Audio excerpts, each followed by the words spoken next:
Est-ce qu'il faut changer les tatamis dans les compétitions et mettre que du pit? Donc ils appellent ça comme ça, un pit, il me semble. On est d'accord?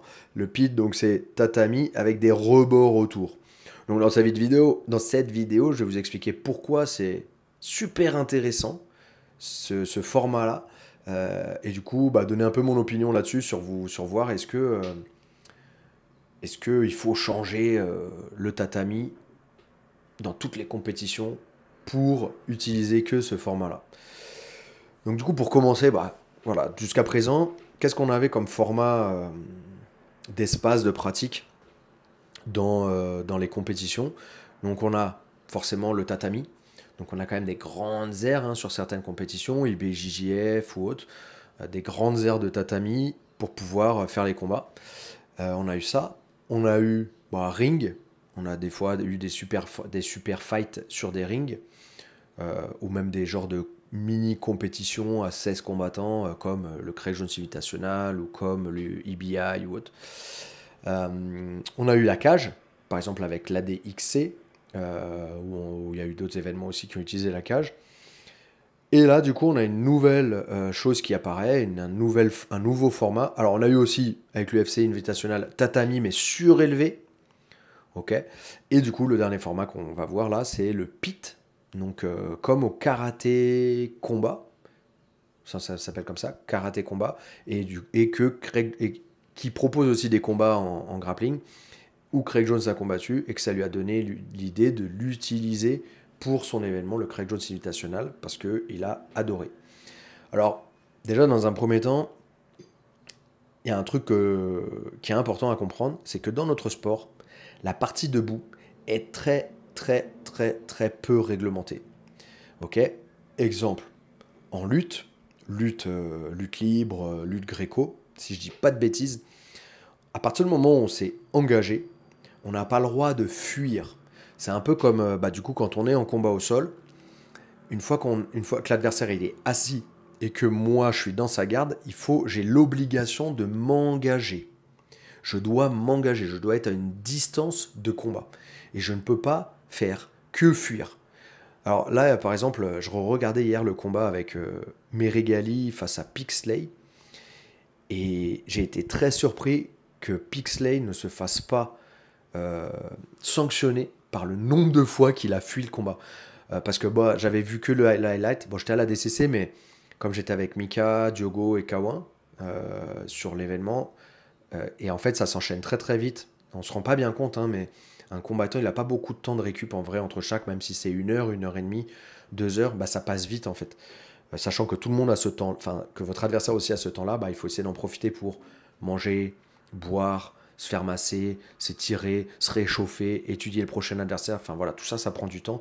Et du coup, bah, j'avais pas vraiment le temps de regarder tous les autres combats spécialement, quoi, bien les étudier.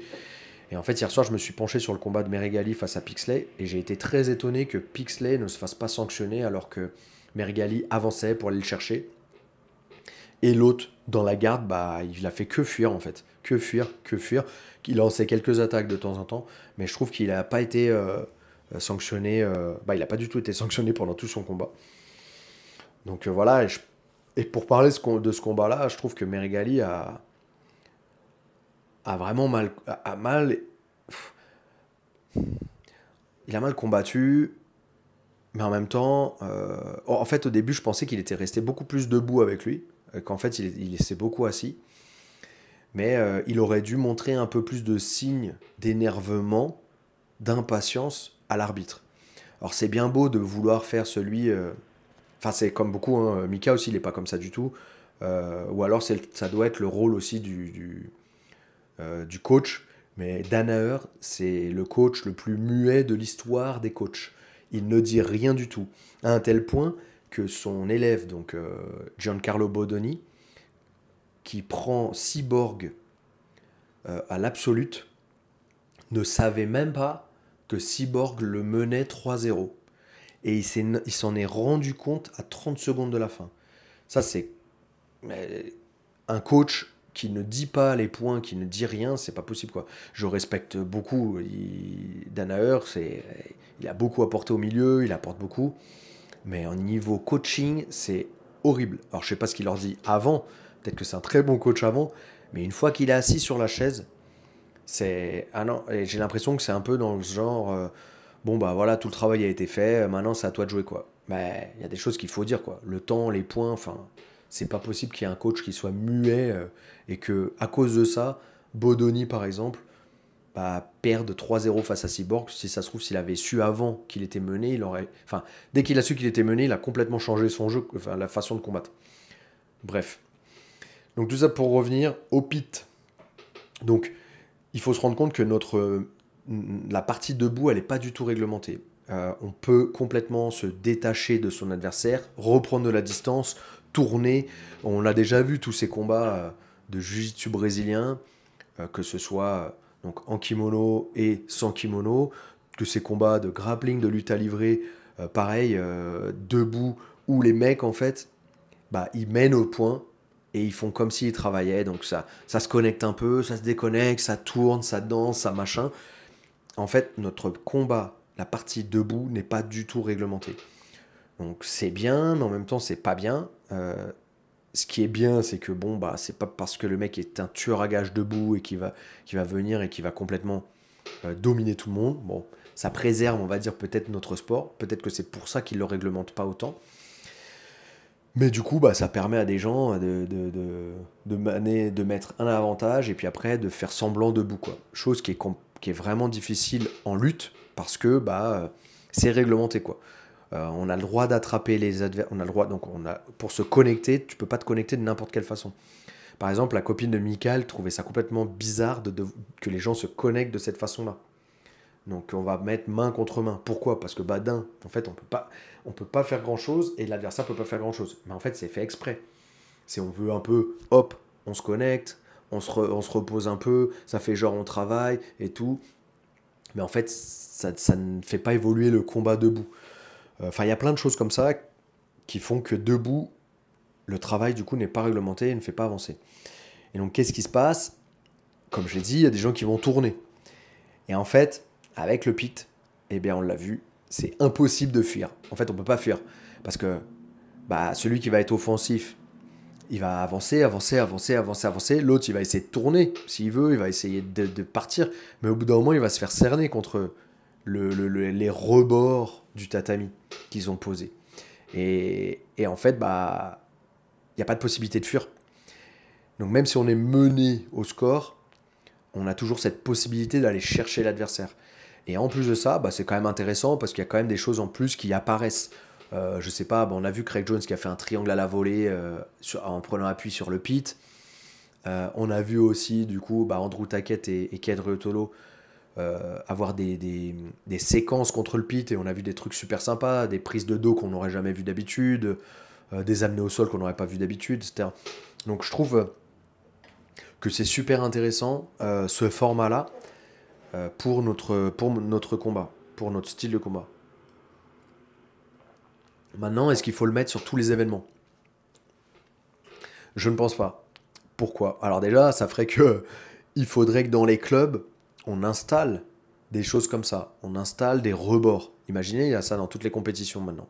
Comment on fait? Alors c'est super sympa, ça donne envie. En plus, ça fait comme un peu ça fait vraiment comme une cage un petit peu quoi. Il y a ce truc de on est tout seul face à son adversaire et on doit s'affronter quoi. Alors bon, le tatami aussi, mais il n'y a pas ce truc un peu comme la cage qui fait qu'il y a des rebords. En fait, c'est cette sensation de on peut plus s'échapper quoi. Ça y est, c'est parti, on doit combattre comme des gladiateurs.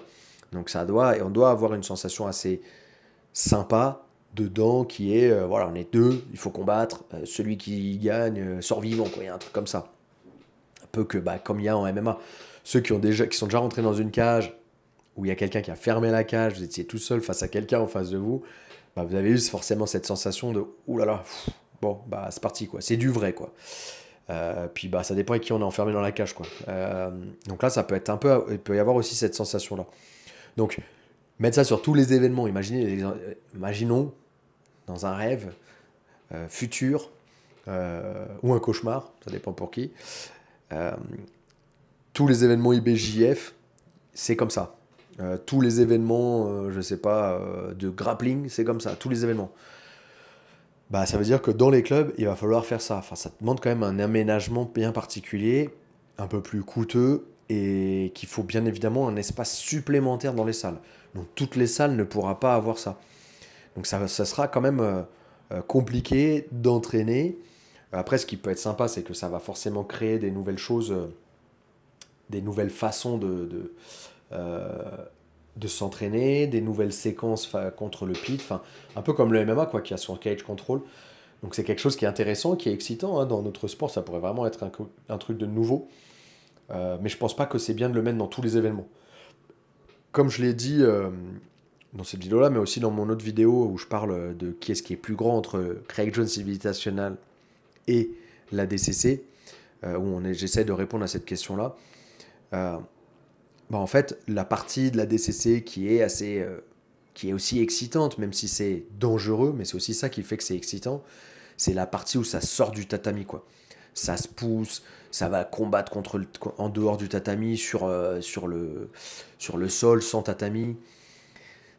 C'est dangereux. Après, je ne sais pas si, en tout cas, chez les professionnels, il y a déjà eu des blessés. Est-ce qu'il faut autoriser ça chez les non-professionnels? Peut-être il faut le retirer, parce qu'on a déjà vu des gens qui se blessent, voilà, que ça peut-être pas bien tomber, ou voilà, que des fois, quand il y a un trop gros écart de niveau, eh bien, ça fait que les mecs ils se blessent, etc. En tout cas, chez les professionnels, j'ai pas le souvenir qu'il y a eu un blessé. Je sais pas, hein, dites-moi dans les commentaires, mais je me rappelle pas avoir vu quelqu'un se faire mettre KO en dehors du tatami. Euh, voilà, je me rappelle pas de ça. En tout cas, c'est quelque chose qui fait partie de la DCC et qui est voilà, bah, c'est dangereux, mais c'est très excitant, quoi, de voir deux mecs continuent de se battre, qui ont la haine et qui sont en dehors du tatami, etc. On s'en rappelle tous, hein, de séquences. Bah, il me semble que c'était même Damien là, de la B-Team qui avait affronté, il me semble, justement Andrew Tackett, et c'était tombé en dehors du tatami, ça avait continué, c'était la guerre, blablabla. On a tous envie de regarder ça, quoi. Donc ça fait partie du spectacle ADCC. Si c'est sécure, non, c'est pas sécure. Mais jusqu'à présent, il me semble que chez les professionnels, il n'y a jamais eu vraiment de blessés. Donc bon, on va pas attendre non plus qu'il y en ait, mais ça fait partie de ce sport, en tout cas de cet événement-là. Tout comme dans le MMA, bah voilà, il y a des trucs, c'est super dangereux, bah il y a quand même, et puis il faut faire avec. Et puis en vrai, c'est aussi ça qui attire le public, quoi. Tout comme les slams aussi, à la DCC, c'est autorisé les slams. Est-ce que c'est intéressant? Est-ce que ça dénature pas un peu notre sport?